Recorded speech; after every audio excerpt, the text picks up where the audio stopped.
Hello students, ज्ञाननिधि classes के online platform में फिर से आपका बहुत बहुत स्वागत। देखिए, हमने उच्चारण स्थान और प्रयत्न स्थान दोनों अच्छे से पढ़ लिए, वो भी ट्रिक के साथ कि उच्चारण स्थान और प्रयत्न स्थान से संबंधित हमारा कोई भी एग्जाम में कोई भी प्रश्न आ जाए, हमारा गलत नहीं होगा। हमने इतने अच्छे से उसको पढ़ लिया। अब उनसे संबंधित उच्चारण स्थान और प्रयत्न स्थान से संबंधित कुछ महत्वपूर्ण प्रश्न आपके लिए लेकर आई हूं। देखते हैं हम। देखिए, पहला प्रश्न है, ग वर्णस्य उच्चारण स्थानम अस्ति। ग वर्ण का उच्चारण स्थान क्या है? ग सूत्र देखिए इसका। पहले तो ग वर्ण का उच्चारण स्थान के लिए हमारे पास सूत्र क्या है? अकुह विसर्जनीया। अकुह विसर्जनीया नाम कंठ है। कंठ उच्चारण स्थान किस किस का होता है? अ का, कु मतलब क वर्ग का, और जो ये ग है ये किस में आता है? क वर्ग में। तो इसका मतलब इसका उच्चारण स्थान क्या हो जाएगा? कंठ। क ख ग, क वर्ग में आ गया ग, तो ग वर्ण का उच्चारण स्थान क्या हो जाएगा? कंठ। ठीक है, नेक्स्ट देखो, द वर्णस्य उच्चारण स्थानम अस्ति। द, अब देखो हमारे पास एक सूत्र था उच्चारण स्थानों में, री तुलसा नाम दंता। री तुलसा नाम दंता, ये कहता था री और त वर्ग, तू मतलब त वर्ग। तो द किस में आता है? त वर्ग में। त थ द, तो द वर्ण जो है वो त वर्ग में आता है, तो इसका मतलब द वर्ण का उच्चारण स्थान क्या हो गया? दंता। समझ आ रही है ना प्रश्न? देखो, हमने उच्चारण स्थान और प्रयत्न स्थान इतने अच्छे से कर लिए। अब हमें प्रश्न कोई भी आ जाए तो हमें अब डर नहीं है, हम सारे प्रश्नों को बहुत अच्छे से सॉल्व कर सकते हैं। अनुस्वारस्य उच्चारण स्थानम भवति। अनुस्वार, अनुस्वार का उच्चारण स्थान क्या है? हमारे पास एक सूत्र था, नासिका अनुस्वारस्य। नासिका अनुस्वारस्य मतलब अनुस्वार का उच्चारण स्थान क्या हो जाता है? नासिका।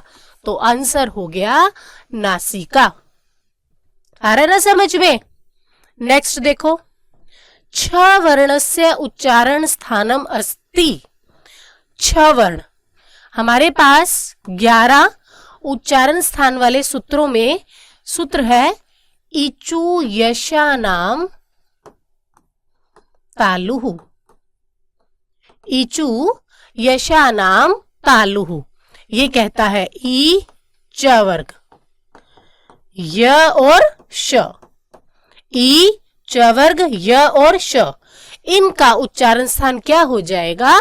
तालु। क्या हो जाएगा? तालु। छ किस में आता है? च वर्ग में। च छ आता है, तो इसका उच्चारण स्थान क्या हो जाएगा? तालु। ठीक है, नेक्स्ट, ड वर्णस्य उच्चारण स्थानम अस्ति। ड, देखो ड किस में आता है? ट वर्ग में। ऐसे देखा करो, ड किस में आता है? ट वर्ग में। तो ट वाला सूत्र कौन सा था? री टूर्षाणा मूर्धा।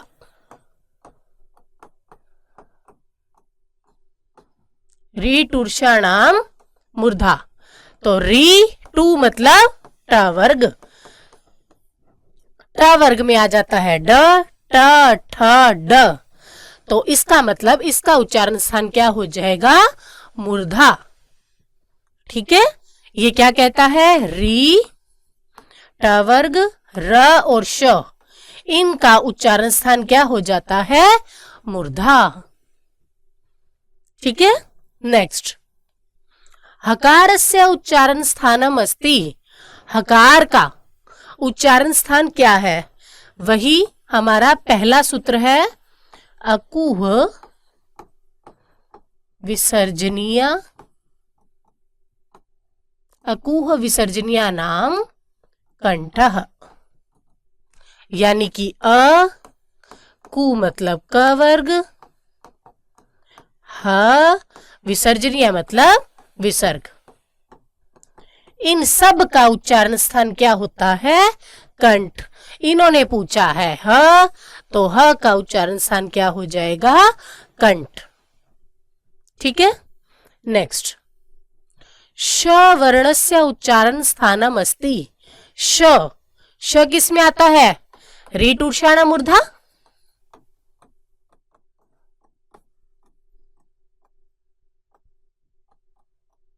क्या कहता है ये? री, ट वर्ग, र और श, इनका उच्चारण स्थान होता है मूर्धा।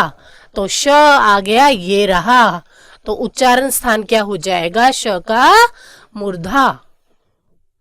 ठीक है, नेक्स्ट, सर्वो उपयुक्तम विकल्पम चिनुत।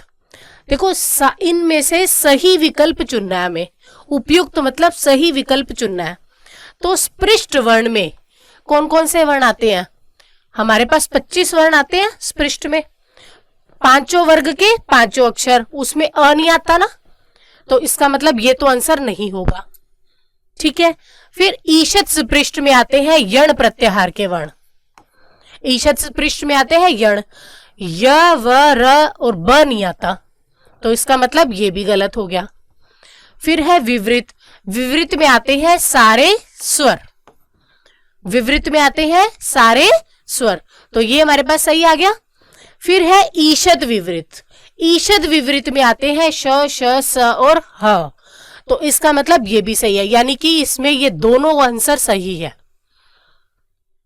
ये पुराने किसी पेपर में आया हुआ है क्वेश्चन, तो मैंने ये एज इट इज क्वेश्चन लिया है, तो ये पक्का क्वेश्चन डिलीट हुआ होगा या फिर सबको बराबर मार्क्स मिले होंगे, क्योंकि इस क्वेश्चन के आंसर दोनों सही बैठते हैं। विवृत में क्या आते हैं? सारे स्वर, अ ई उ स्वर आ रहे हैं। इसको वैसे तो देखो आरपीएससी ने इसी क्वेश्चन को, इसी आंसर को सही माना है, क्योंकि मतलब मैं मानूं अगर आरपीएससी की तरफ से, तो मैं इसी आंसर को सही मानूंगी। क्यों? क्योंकि विवृत जो है ना, उसमें सारे स्वर आते हैं, अ ई उ री और री, ए ओ, ये सारे स्वर आते हैं इसमें, तो सारे स्वर होने चाहिए थे। यहाँ पे दे रखे हैं सिर्फ 3 स्वर, है ना, तो इस वजह से। और ईशद विवृत में क्या आता है हमारे पास? शल प्रत्याहार, और शल में आता है श, श, स और ह। तो ये देखो चारों आ रहे हैं, तो इसका मतलब ये एकदम एग्जैक्ट सही है। ठीक है, अगर फिर भी हमें ऐसे क्वेश्चन पेपर में आ जाता है ना, तो ये देखना कि सारे वर्ण किसमें सारा कुछ आ रहा है, जिसमें सारे वर्ण आ रहे हैं वो वाला आंसर आप सही कर देना, तो इसको हम सही मानेंगे। क्लियर? नेक्स्ट, ईशत स्पृष्ट वर्ण अस्ति। ईशत स्पृष्ट वर्ण कौन से हैं? देखो स्पृष्ट 25 वर्ण, ईशत स्पृष्ट, ईशत स्पृष्ट में क्या आ जाएगा? यण प्रत्याहार के वर्ण। तो इन्होंने कहा है ईशत स्पृष्ट वर्ण है, यण प्रत्याहार में क्या है? य व र और ल। ये देखो य दे रखा है और कोई नहीं दे रखा, नहीं दे रखा, तो आंसर हो जाएगा य।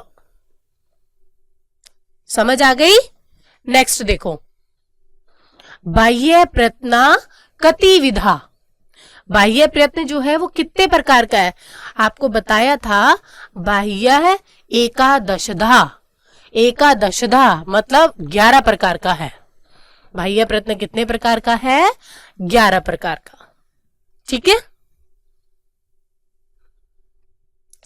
तो ये थे हमारे पास मोस्ट इंपोर्टेंट प्रश्न जो पुराने एग्जाम्स में आए हुए हैं। ठीक है, मिलते हैं अगले टॉपिक के साथ अगली कक्षा में। अब तक के लिए थैंक यू। प्लीज हमारे चैनल को सब्सक्राइब और शेयर जरूर करिएगा। Thank you.